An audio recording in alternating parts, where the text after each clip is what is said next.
Welcome. Today, we're going to tackle a question that I think kind of nags at most of us, deep down. How much is actually enough?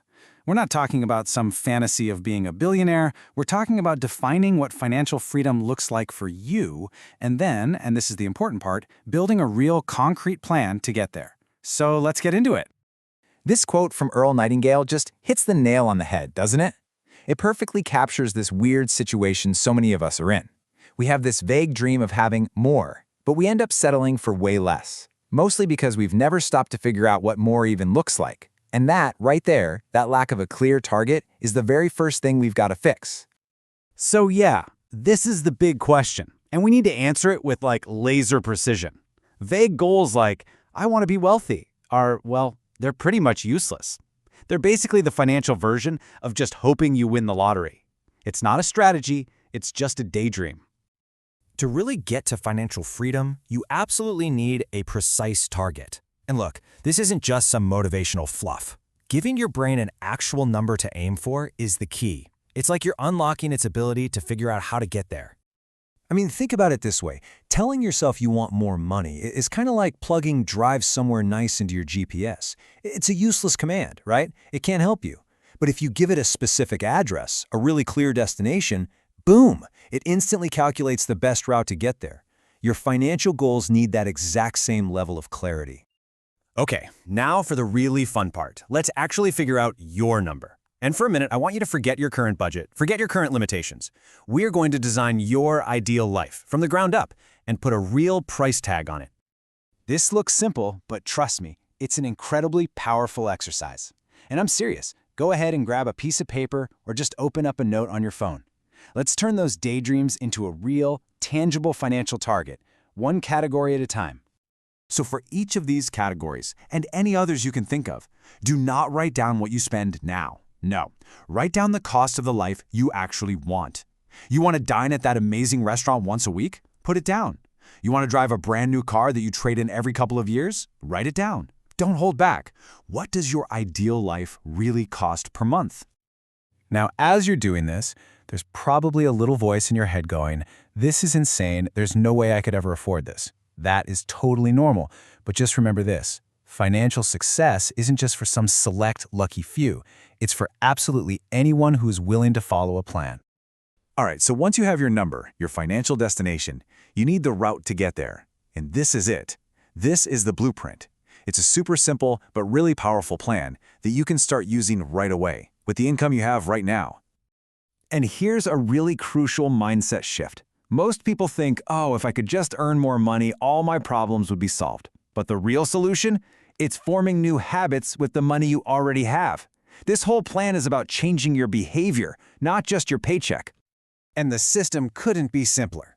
Every single dollar you earn gets split 3 ways. 10% goes into an account to build your future wealth. 20% goes toward wiping out your past debts, and the other 70%? That's for you to live on today. It's such a clean and effective way to manage everything. Now that first part of the plan, that 10%, is based on the single most important rule for building wealth. Seriously, it's a principle so old they've called it the Babylonian law of financial success, and it is the main thing that separates the wealthy from, well, everyone else. A part of all you earn is yours to keep. Just let that sink in for a second. It sounds so obvious, but it's completely revolutionary in practice. See, most people, they get paid, and they pay their landlord, they pay the power company, they pay the grocery store, they pay everyone except themselves. Paying yourself first flips that whole script upside down. So in the old way, you're at the very bottom of the list. You just get whatever little scraps might be left over at the end of the month, if anything. But in the new way, you become the absolute top priority. You pay yourself first, you systematically pay down your debt second, and then you can live totally worry-free on the rest. Okay, but what about the debt you already have? I know that feeling of being overwhelmed by it can be completely paralyzing. Well, this plan doesn't ignore debt. It confronts it head-on with a really clear strategy. So that 20% of your income, it gets automatically moved to its own dedicated account.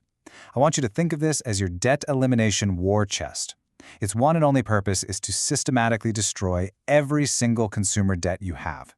The only exception here is your mortgage, which, for the purpose of this plan, we're going to treat as a long-term investment. Okay, Next, you assert control. You're going to draft and send a letter to all of your creditors.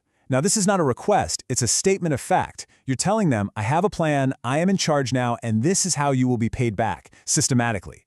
And you'd be amazed, most creditors are actually really cooperative when you present them with a clear, orderly plan. And the second you put this plan into motion, you've instantly changed your reality. You now have a savings account that's actually growing. You are finally paying yourself. You have a system in place for your debt, and you've got a clear, worry-free budget to live on. That right there is immediate peace of mind. The psychological shift here is it's huge, because the system just runs automatically in the background. All that mental energy that you used to spend stressing and worrying about debt, it's now freed up. Your new focus can be on something positive, watching your savings account grow month after month after month. And this quote just perfectly sums up the whole process. I mean, you would never start a cross-country road trip with a sputtering engine and a couple of flat tires, right? Well, this 10-20-70 plan, that is the essential tune-up for your financial vehicle. It's getting it ready for the most important journey of your life. So there you have it. You've got the map, that's the cost of your ideal life. And you've got the tuned-up vehicle, that's the 10-20-70 plan.